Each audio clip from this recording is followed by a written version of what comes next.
In this doubles lesson, I want to talk about the server's partner's position in the ad court. So this is a really good lesson for club level doubles players because what I often see from the ad court is a lot of times the server's partner really just doesn't know what to do and they don't get themselves involved in the point. And the main reason for that is they typically, if you're right-handed, you'll have a backhand volley in the middle, and that is a little bit less comfortable. So they're going to be a little bit less aggressive and not sure kind of what to do. So I'm going to play this point out and talk a little bit about why I like what Neil Skupski does here and how you can apply it to your own game, even if you are not an ATP doubles player. So Wesley Koolhof is serving, Skupski is at the net, and then Marcelo Arevalo and JJ Roger are on the other side of the net. So you could see they won that point off of a couple of really quick reaction volleys from Skupski. So the first thing I want you to notice is his position. So he is definitely closer to this center service line than he is to the singles line. So you can see this yellow line is a lot shorter than that red line. So he's a lot closer to the center service line. So what I see happen a lot of times at the club level is players will start at best in the middle of the service box.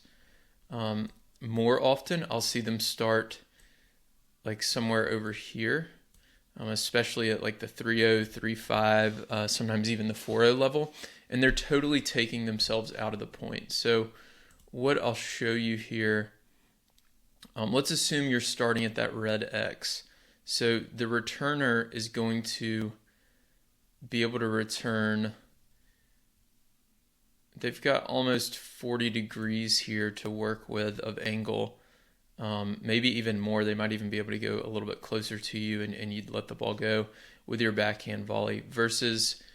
so you can see this is 39.7. So if we do another one here for Skupski, what he's done is, he can even get that ball really, but let's assume he lets it go.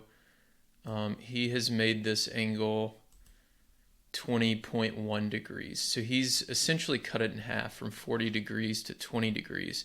And of course he can get beaten down the line. So that...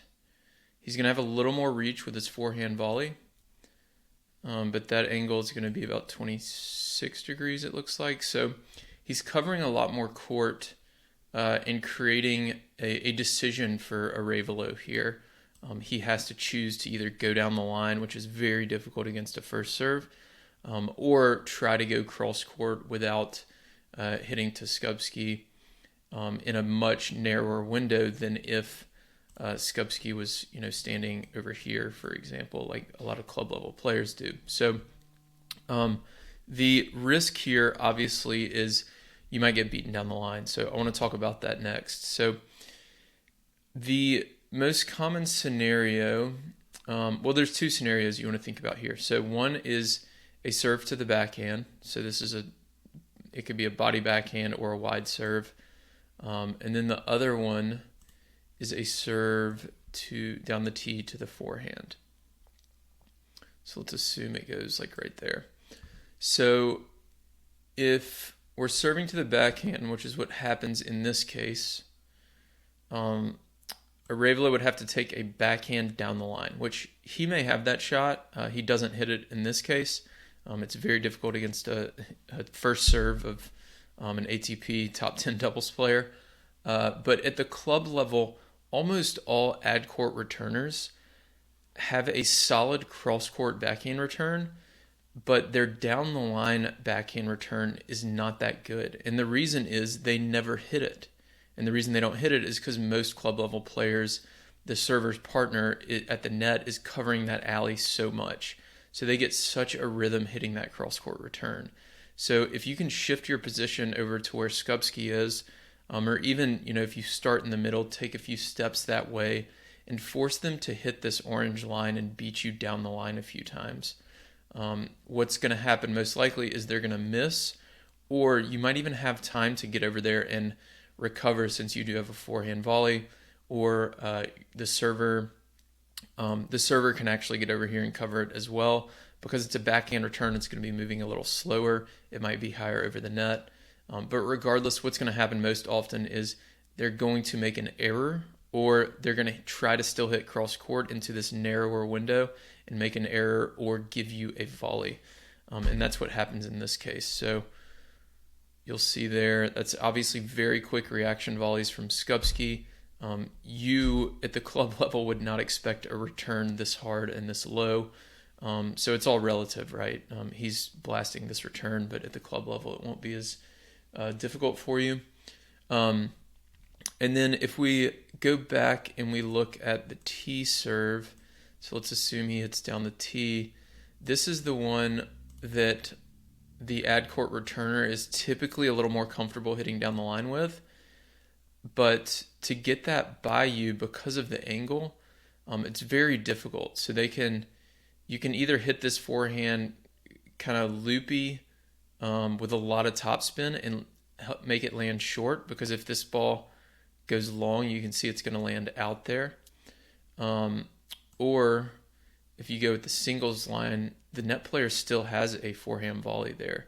So it's not a very easy inside-in forehand return on that tee serve. So the lesson here is to kind of shift your position and adjust your position a little bit closer to the center service line for all the reasons that I've mentioned. And what you'll find is you'll force a lot more return errors. You'll get more volleys at the net. And it's important to, depending on your skill level, you want to think about how close you want to be standing to the net to make sure you don't miss these volleys. And then you'll get beat down the line a few times, but that's okay because you're going to force more errors, you're going to get more volleys, you're going to get more involved in the point, and it's going to help your partner, the server, hold their serve in the ad court a lot more easily. So if you have any questions on this or feel uncomfortable in a certain situation, leave that in the comments below, and I'll reply with my best advice that I can give you. But hopefully this helps you think a little bit more about how to get more involved in the ad court as the server's partner. If you want to become a smarter doubles player and start winning more matches, then join the Tennis Tribe Doubles Strategy newsletter. Every single Thursday, I'll send you a new doubles tip or tactic that you can use in your very next match. And when you join, you're going to get a free guide on how to play with more confidence and start dominating at the net in doubles. My name's Will. I'm the founder of the Tennis Tribe, and over the last 5 years, I've worked with players at every level of the game, from USTA 3.0 players all the way to Division I college programs, as well as some of the top 10 doubles players in the world. And on Thursdays, with this strategy newsletter, I share that knowledge and advice that I've gained over the years with you. So to sign up, you can go to thetennistribe.com. And again, you'll get that free net play guide when you join.